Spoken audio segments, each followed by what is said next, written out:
Is Putin's main enemy now finding himself added to Iran's target list as the war spills beyond the Middle East? Is Ukraine's president now facing not only Russian missiles, but the prospect of defending his country from Tehran's anger as well? After an Iranian MP warns that all of Ukraine is a legitimate target, does Tehran now see Kyiv cities as fair game for its own missile arsenal? By sending drone hunters to the Gulf, has Zelensky's gamble to help U.S. bases just dragged Ukraine into Iran's crosshairs? As Ukraine's Shahed battle-hardened experts follow Iran's war into the Gulf, are they pulling this conflict one step closer to Europe? As the Iran-Israel-US war rages on, a new Iranian threat is raising fears that the conflict could spill directly into Europe's backyard. On March 14th, Iranian lawmaker Ebrahim Azizi warned that Ukraine's entire territory is now a legitimate target for Tehran. Azizi claimed that Kyiv's alleged drone help to Israel and Gulf partners amounts to direct participation in the war against Iran. He invoked Article 51 of the UN Charter, arguing that Iran would have the right to strike Ukraine in self-defense if such support continues.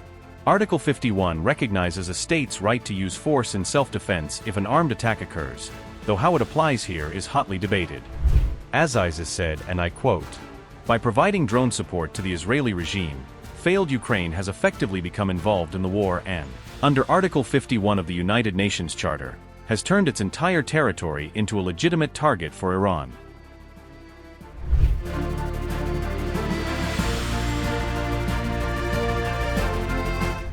Azizi's threat lands just as American-Israeli strikes on Iran are triggering rolling missile and drone attacks across the Gulf. Iran has spent years shipping Shahed attack drones to Russia, machines now grimly familiar in the skies over Kyiv and other Ukrainian cities. Throughout 2025 and into 2026, Shaheds have repeatedly slammed into Ukrainian cities and energy infrastructure, blacking out neighborhoods and plants. As this new Gulf war flared, President Zelensky quickly offered Ukrainian expertise to help shoot down Iranian-made drones. Last week, Zelensky announced that Ukrainian experts on Shahed tactics would start working directly in the Middle East.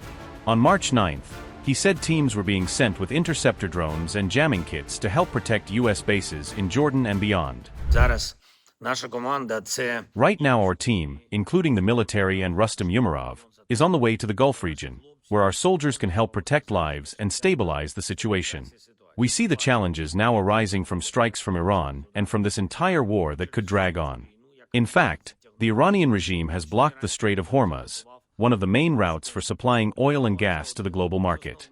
This is a significant destabilization. No one in the world can yet say how long all of this will last, but it is important that the protection of life begins to work effectively as soon as possible. Stability is also important for us. Those who are now turning to Ukraine for support should continue helping our defense, especially our air defense.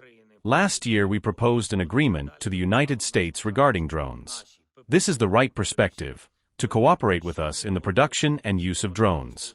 Now everyone can see that there is no alternative to this path. Ukraine has the world's largest experience in countering attack drones, and without our experience it will be very difficult for the Gulf region, the entire Middle East, and partners in Europe and America to build strong protection. We are ready to help those who help us, those who help Ukraine. Rustam Umerov, together with our military, intelligence, the Ministry of Defense, and the Ministry of Foreign Affairs, will prepare concrete agreements. 3 fully equipped Ukrainian counter-drone teams have now headed to Qatar, the UAE, and Saudi Arabia to start on-the-ground work. Their interceptor drones and jamming tools mirror the same tactics Ukraine has honed to bring down Shaheds over Kyiv's skies.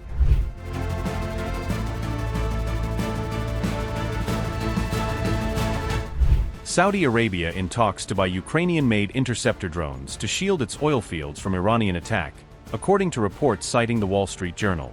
Qatar and other Gulf states are also exploring Ukrainian technology to help shoot down incoming Iranian Shaheds over their territory. The UK has likewise floated using Ukrainian experts against Iranian drones, with plans for specialists to train Gulf militaries in counter-UAV tactics.